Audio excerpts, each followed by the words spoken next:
Jennifer Grey is one of the most tragic examples of how Hollywood destroys people, and almost nobody talks about it honestly. She starred in one of the most iconic films of the 80s, a movie that made her instantly recognizable to millions worldwide. She had the looks, the talent, the charisma, and the moment. Then she made one decision about her own body, and Hollywood erased her. Completely. Not gradually, not through scandal or failure, but overnight. She went from being one of the most recognizable faces in entertainment to being literally unrecognizable, and the industry punished her so severely that her career never recovered. So what really happened, and why did Hollywood decide that Jennifer Grey changing her appearance was an unforgivable crime that deserved career destruction?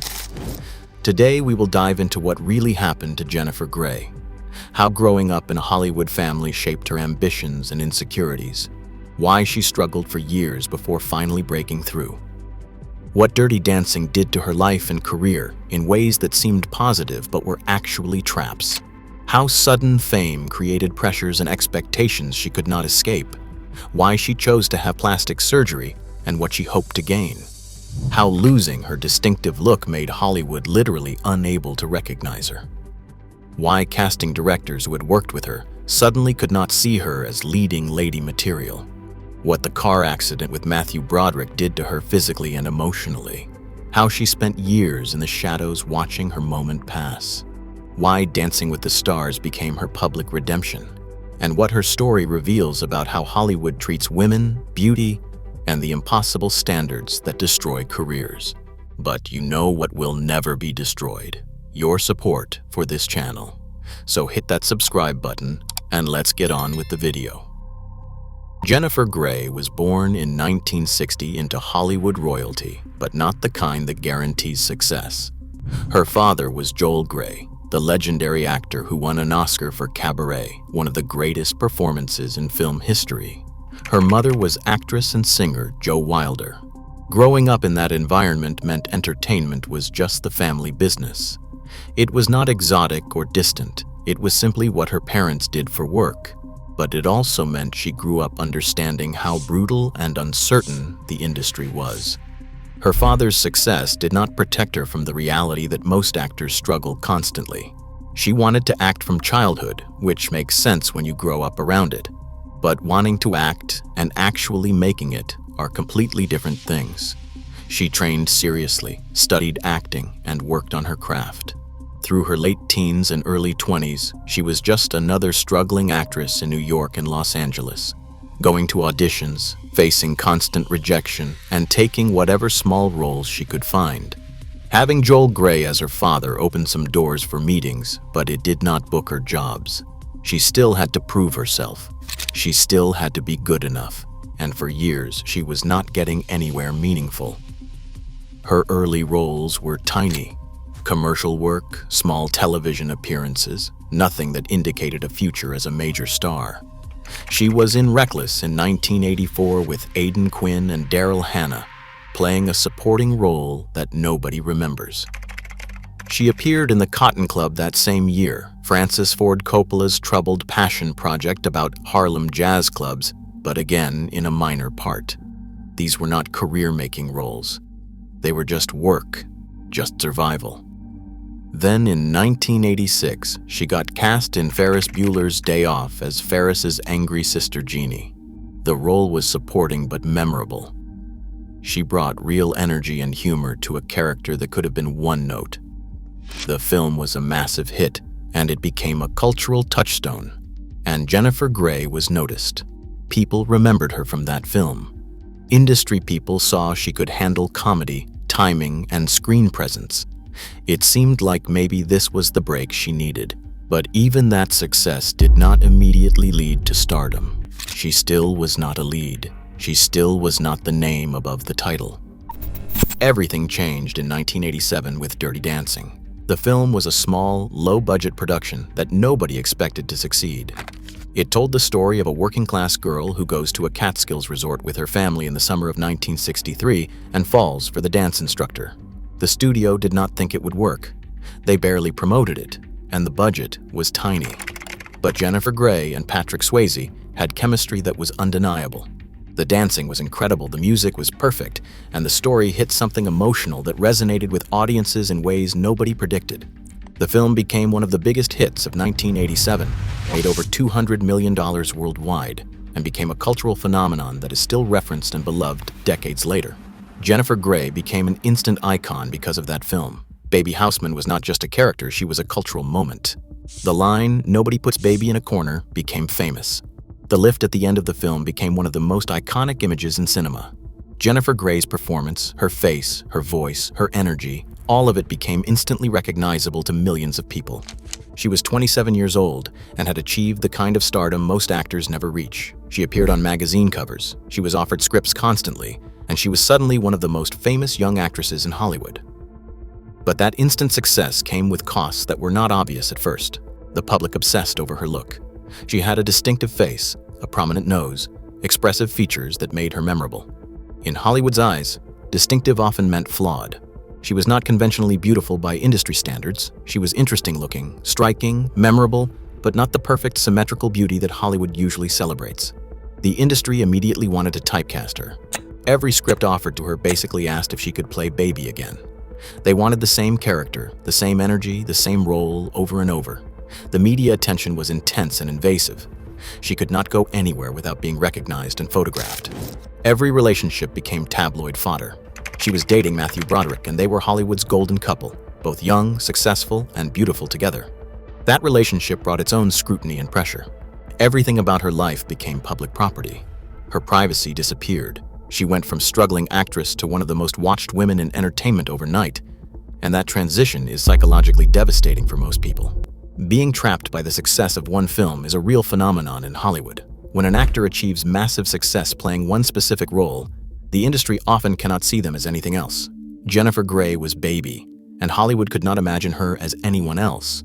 She wanted to be a serious actress with range and depth. She wanted challenging roles and interesting characters. She did not want to spend her career playing variations of the same character she had already played. The typecasting was suffocating her before her career had really begun. The psychological toll of instant stardom is something people do not talk about enough. Going from relative obscurity to massive fame in months can break a person. An entire life changes.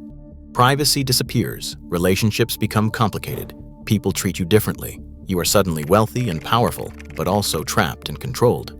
Jennifer Grey was dealing with all of this in her late 20s, without preparation or support systems. She was expected to just handle it, to be grateful, to capitalize on her moment. Then she made the decision that would destroy her career. She chose to have rhinoplasty, nose surgery, to change her distinctive look. She did it twice, actually. Once in 1989, and again in 1990 to fix issues from the first surgery. She later said she did it because she was insecure about her nose, because people had commented on it her entire life, because Hollywood's beauty standards made her feel like she needed to fix her face to be acceptable. This is the tragic part. She changed her appearance to conform to industry beauty standards, hoping it would help her career. Instead, it ended her career. The surgery changed her face dramatically. Her distinctive nose, the feature that made her face memorable and unique, was gone. She looked different. She looked more conventionally pretty by traditional standards, but she no longer looked like Jennifer Grey. She looked like someone else. And Hollywood, which runs on recognition and image and specific looks, suddenly could not place her. Casting directors who had wanted to hire her before literally did not recognize her. The face that had been on magazine covers and movie posters was gone, replaced by a face that looked generic and forgettable. She had become unrecognizable to the industry. The industry's reaction was brutal and shocking. She later described going to meetings where people who had worked with her before did not recognize her. Casting directors would look at her confused, unable to place who she was. When they realized she was Jennifer Grey from Dirty Dancing, the reaction was often horror. What did you do to your face? You were beautiful before? Why would you change? The same industry that had made her feel insecure about her looks now blamed her for changing them. The same people who had probably commented on her nose were now upset she had fixed it. The hypocrisy was staggering. Her career declined immediately and sharply. The roles that had been offered constantly stopped coming. She went from being one of the most in-demand young actresses to struggling to get cast in anything meaningful. The projects she did get were small, forgettable, beneath her talent level. Television movies, minor roles in films nobody saw, the kind of work struggling actresses do, not work for someone who had been in one of the biggest films of the decade. She had gone from the top to the bottom in less than 2 years. The loss of confidence and identity was devastating. She had changed her face thinking it would help her career, and instead it destroyed everything she had worked for. She no longer recognized herself. The public no longer recognized her. Hollywood no longer knew what to do with her. She had erased the thing that made her special in trying to become more conventionally beautiful, and she was blamed for it. People acted like it was her fault, like she had made a stupid vanity decision and deserved the consequences. Nobody talked about the industry that had made her feel ugly in the first place. But there was another tragedy layered on top of this one that people did not know about for years. In 1987, right around the time the movie Dirty Dancing was released, Jennifer Grey and Matthew Broderick were in a serious car accident in Ireland. Broderick was driving on the wrong side of the road and his car struck another car head-on. 2 people in the other car died instantly. Jennifer Grey suffered serious injuries, including severe whiplash and neck trauma. Broderick was injured but recovered. The legal aftermath was complicated and painful. The emotional trauma was immense. Those deaths would haunt them. But beyond the obvious trauma, Jennifer Grey suffered long-term physical consequences from that accident that she did not talk about publicly for decades. The neck and back injuries were chronic. She dealt with pain that affected her ability to work and to move, and it limited the physical performing that acting often requires. This was not something Hollywood knew about or cared about. She was managing untreated injuries that made her job harder, while also coping with the career damage that followed her surgery. The combination was overwhelming. The years from roughly 1990 to 2010 were her shadow years. She stepped away from leading roles because they were not being offered anyway. She did small television appearances, minor film roles, work that kept her working but barely visible. She appeared in episodes of Friends, and she had a recurring role on It's Like You Know, a short-lived sitcom. She did voice work, and she took whatever came along. She was living with the legacy of Dirty Dancing following her everywhere, while being unable to capitalize on it. People still loved Baby, but they did not see Jennifer Grey as someone worth hiring anymore. Watching her peers continue their careers while she faded must have been torture. Other actresses from her generation stayed visible, got leading roles, and built long careers. She had been more famous than most of them after Dirty Dancing, and now she was practically invisible. The injustice of it, the unfairness of being punished for trying to meet Hollywood's beauty standards, must have eaten at her constantly. But she kept working, kept trying, kept showing up, even when the industry had essentially written her off. Then, in 2010, something unexpected happened. She competed on Dancing with the Stars, the reality competition show where celebrities partner with professional dancers. It was a risk. Reality television can seem desperate for actors who were once famous. But Jennifer Grey committed completely. She danced beautifully, showed her personality, connected with audiences, and ended up winning the entire season. Suddenly, millions of people who had forgotten about her or never knew what happened were rooting for her. She was visible again. She was beloved again. During that show, she publicly revealed for the first time the extent of her injuries from the 1987 car accident. She talked about the chronic neck pain, the physical limitations, and the years of struggling with injuries nobody knew about. She showed the scar from spinal surgery she had needed. The public response was overwhelming sympathy. People realized she had been dealing with serious physical trauma on top of the destruction of her career. The narrative around her disappearance started to shift. It was not just about the nose job anymore. It was about a woman who had been injured, changed her appearance under industry pressure, and been punished for it. The Dancing with the Stars. Victory gave her a platform to rewrite the narrative. She gave interviews where she talked honestly about the surgery, about the regret, and about how it had destroyed her career. She said she had lost her identity along with her face. She said Hollywood had made her feel like she needed to change, and then rejected her for changing. The honesty was refreshing and painful. It made people understand that her disappearance was not about lack of talent or effort. It was about an industry that destroys women for not being perfect, and then destroys them for trying to become perfect. The real story of what happened to Jennifer Grey is not about a failed actress or someone who could not handle fame. It is a story about Hollywood's cruelty and the impossible standards women face. She was told, both implicitly and explicitly, that her face was not good enough.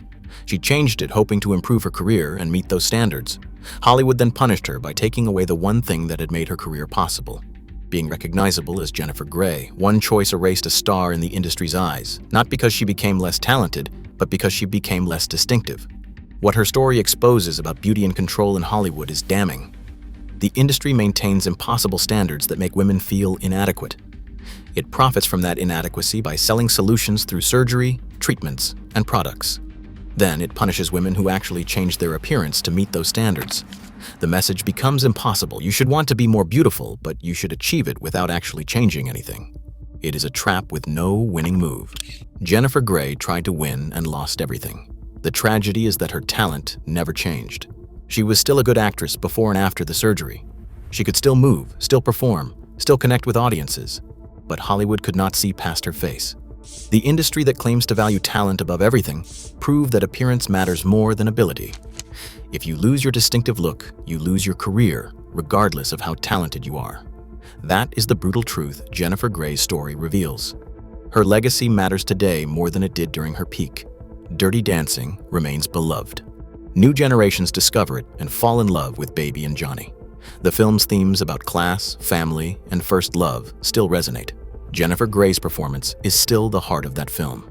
Nothing about the surgery or her career decline changes the fact that she created something timeless. That performance exists forever, regardless of what happened to her after. How her story resonates with modern audiences is different now than it would have been in the 1990s. We talk more openly about cosmetic surgery now. We discuss beauty standards more critically. We understand body dysmorphia and the pressure social media and Hollywood place on appearance. Jennifer Grey's choice to have surgery and the consequences she faced make more sense now. People are more sympathetic because they understand the impossible position she was in. Change your face and lose your career, or keep your face and never feel beautiful. Neither option was fair. Changing attitudes toward appearance and fame mean Jennifer Grey's story gets reassessed more generously now. She is not seen as vain or stupid for having the surgery. She is seen as a victim of an industry that destroyed her for trying to meet its standards. The blame has shifted from her to Hollywood, where it belonged all along.